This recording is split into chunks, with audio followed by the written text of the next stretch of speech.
जिले में खनिज माफियाओं के काले खेल का बड़ा खुलासा सामने आया है। खनिज विभाग की कार्यशैली पर गंभीर सवाल उठ रहे हैं, जहां पदस्थ निरीक्षक आरती सिंह पर अवैध खनन कारोबारियों को संरक्षण देने के आरोपों ने पूरे प्रशासनिक तंत्र को कटघरे में खड़ा कर दिया है। मामले ने अब तूल पकड़ लिया है और जांच की मांग तेज हो गई है। सूत्रों की माने तो अवैध बालू, गिट्टी और ईंट के कारोबार में जमकर खेल चल रहा है। आरोप है कि विभाग के भीतर से ही कुछ चुनिंदा कारोबारियों को हरी झंडी दी जा रही है, जबकि बाकी पर कार्रवाई का डंडा चलाया जा रहा है। इस कथित चयनात्मक कार्रवाई ने विभाग की निष्पक्षता पर गहरे सवाल खड़े कर दिए हैं। रीवा शहर से सटे इलाकों में हालात ये है कि जगह जगह पर खनिज सामग्री की बड़े बड़े भंडार खुलेआम नजर आ रहे हैं। सड़कों पर बिना रोक टोक दौड़ते डंपर और ट्रैक्टर ट्रॉली साफ इशारा कर रहे हैं कि नियमों को धता बताकर अवैध परिवहन जारी है। हैरानी की बात यह है कि जिम्मेदार अधिकारी सब कुछ देखते हुए भी खामोश बने हुए हैं। स्थानीय चर्चाओं में ये भी सामने आ रहा है कि जिन पर कथित कृपा है उन पर कोई ठोस कार्रवाई नहीं होती, जबकि छोटे कारोबारियों पर सख्ती दिखाई जाती है। इससे विभाग और माफियाओं के बीच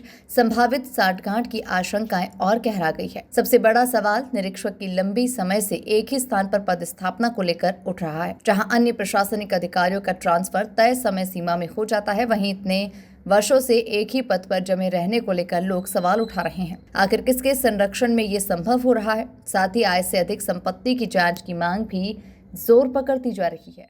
देखिए, रीवा जिले में बेला, बैजनाथ, सकरवट, बनकुइया क्षेत्र में व्यापक स्तर में अवैध उत्खनन चल रहे हैं।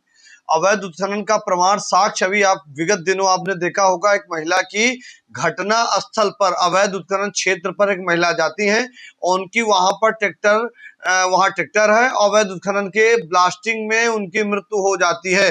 पुलिस प्रशासन व अन्य लोग उसको मामले को दबा रहे हैं, उसकी प्रक्रिया बना रहे हैं, पर इससे प्रमाणित होता है कि लगातार अवैध उत्खनन क्षेत्र में चल रहा है। जिस क्षेत्र में लीज नहीं, उस क्षेत्र में उत्खनन कर रहा। उत्खनन करता कौन है, किसकी मशीनें लगती हैं, ये कोई देखने वाला नहीं है। खुलेआम वहां पर उत्खनन चल रहा है, खुलेआम पत्थर की सप्लाई हो रही है और भरसक शाही इतनी है कि खनिज निरीक्षक, खनिज अधिकारी वहां पर एक दिन भी निरीक्षण करने नहीं जाते। बहुत अखिलेश गौतम जहां उनकी क्रसर है, अवैधानिक क्रसर उनकी चल रही है। साथ में बहुत सारी ऐसी क्रसर हैं जो सकरवट में, मरहा में, बेला में, बैजनाथ में, भोलगढ़ में, बनकुइया में, यहाँ व्यापक स्तर में अवैध उत्खनन चल रहे हैं। रात को बड़ी बड़ी ब्लास्टिंग होती है और ऐसी ब्लास्टिंग होती है कि जिससे वहां के ग्रामीण रहवासियों के घर दहल जाते हैं और इतना व्यापक स्तर में प्रदूषण, इतना बड़ा टेम्परेचर रीवा में सबसे अधिक पूरे देश में टेम्परेचर है। वही औसतन टेम्परेचर होने के कारण भी आज भी इतनी वहां ब्लास्टिंग हो रही है। ब्लास्टिंग भी हो रही, अवैध उत्खनन हो रहा है। इस संदर्भ में कई बार शिकायत की गई है, हमने एनजीटी भी फाइल की है, जो मामला सर्वोच्च न्यायालय में विचाराधीन है और इसकी सुनवाई प्रक्रिया एनजीटी न्यायालय भोपाल भी कर रहा है।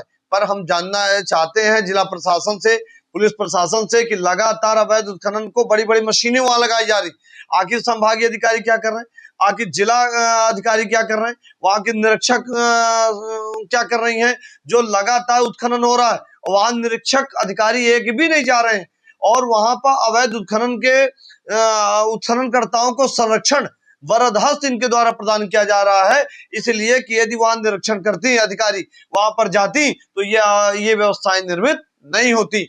आपने देखा होगा चारों तरफ से भंडारण है, बनकुंजा क्षेत्र को देख लीजिए, बेला के क्षेत्र को देख लीजिए, रीवा बाईपास को क्षेत्र के देख लीजिए, यहाँ व्यापक स्तर में भंडारण अवैध तरीके से चल रहे हैं, नियम विरुद्ध तरीके से चल रहे हैं और जित तक भरसाशाही खनिज डिपार्टमेंट में है, जितनी लापरवाही, इस लापरवाही के कारण अवैध उत्खनन हुआ है, अवैध उत्खनन हो रहे हैं। अवैध उत्खनन वो लोग कर रहे हैं जिनके पास न लीज है, न जिनके पास कोई पर्यावरण की एनओसी है, न प्रदूषण विभाग की एनओसी है, न खनिज विभाग की एनओसी है, उसके बावजूद डंके के चोट में अवैध उत्खनन कर रहे हैं। एक यादव जी हैं जो खुलेआम अवैध उत्खनन कर रहे हैं, लोगों को पट्टियां पत्थर सप्लाई कर रहे हैं, पर वहां पर पर्यावरण प्रदूषण, जिससे दमा की बीमारी बड़ी तेजी से बढ़ रही है, अन्य बीमारी प्रदूषण के कारण बढ़ रही और हम कई बार लिखित शिकायत कर रहे हैं, यहाँ तक कि हम पर दबाव बनाया जा रहा है। मानसिक रूप से प्रताड़ित किया जा रहा, परेशान किया जा रहा है। वहां पर अवैध शिकायत करता नहीं जा सकते, फोटो नहीं खींच सकते, कोई पत्रकार नहीं जा सकते, यदि कोई फोटो खींचने जाए तो उनको परेशान करते हैं। तो ये सब भूमिकाएं होती हैं।